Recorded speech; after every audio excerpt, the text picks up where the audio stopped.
یەکێتی نیشتیمانی کوردستان بە درێژایی مێژوو و پاڵپشتی لەسەر جەمپارچەکانی تری کوردستان کردووە و هەمیشە بەجانی نیشتیمان پەروەرێتیەوە کاری کردو لەو پێناوەشدا تا ئێستا چەندین قوربانی بەخشیوە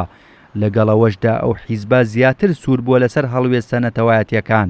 کادرانی یەکێتی و مامۆستانی زانکۆش پێیان وایە ئەو هەڵوێستەی تورکیا بەرامبەر پارێزگای سلێمانی و ڕاگررتنی گەشتەکانی بۆ ئەم شارەوا لە یەکێتی دەکات زیاتر هەوڵی پاراستنی بەرژەوەندیە باڵاکانی کورد بدەن لە هەر پارچەیەکی تری کوردستان بێت. یەکێتی نیشتیمانی کوردستان هەمیشە خاوەنی هەڵوێستی شۆڕژگەڕانە و نیشتمان پەروەرانەی خۆی بووە لە کات و ساتە جیاوازەکانە. بەنسبەت کات و ساتی ئێستاوە یەکێتی نیشتیمانی کوردستان بە هەر نرخێک بێ پارێزگاری لە هەڵوێستە بایەخدارەکانی خۆی ئەو هەڵوێستانی کە بەها نەتەوایەتەکانە پارێزێ ئەو هەڵوێستانی کە بەها نیشتیمانیە کوردستانیەکانە پارێزێ هەرگیز یەکێتی نیشتیمانی بۆ هیچ جۆرە فشارێک زەختێک هەڕەشەیەک هیچێکێ لە دەوروبەر دووریان نزیک سەر ناچەمێنێ پشتی خۆی ناچەمێنێ هەرگیز بۆ ئەوە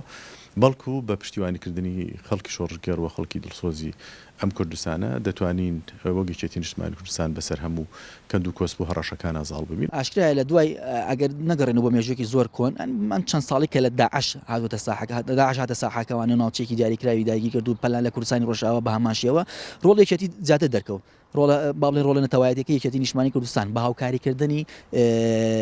کورد لە ڕۆژئاوا لێرەش زمینی ساز کردووە بەڕاستی زمینێکی لەبەر هەیە بۆ چالاکی سیاسی چالاکی جەماوەری چالاکی مەدەنی ڕۆڵ یەکێتی نیشتیمانی کوردستان واضحە کە بەرگریکردنە لە بەرژەوەندیە نەتەوەیە باڵاکان لە هەر پارچەیەکی کوردستان بێت. دەبوایە زۆر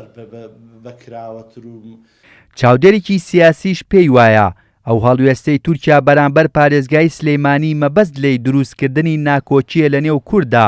بەڵام پێویستە لەم دۆخەدا گەلی کورد هەمویان یەکدەنگ بن دژی هەر بڕیارێک کە زیان بە بەرژەوەندیە باڵاکانی کورد بگەیەنێت.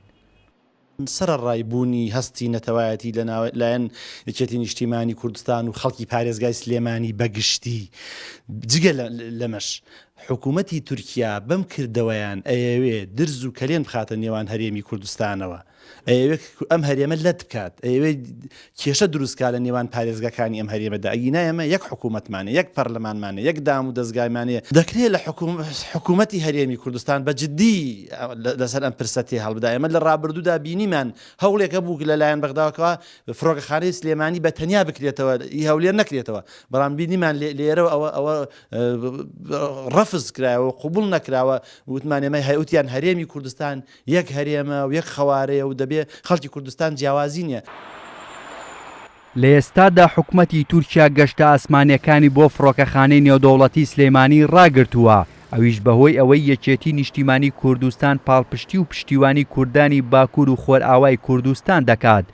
بەڵام وەک کادرانی یەکێتی و چاودێرانی سیاسی دەڵێن بوونی بڕیارێکی لەو شێوەیە بەرامبەر یەکێتی وا لەو حیزبە دەکات هێندەی تر سازش لە هەڵوێستە نەتەوایەتیەکان لە بەرامبەر پارچەکانی تری کوردستان نەکات.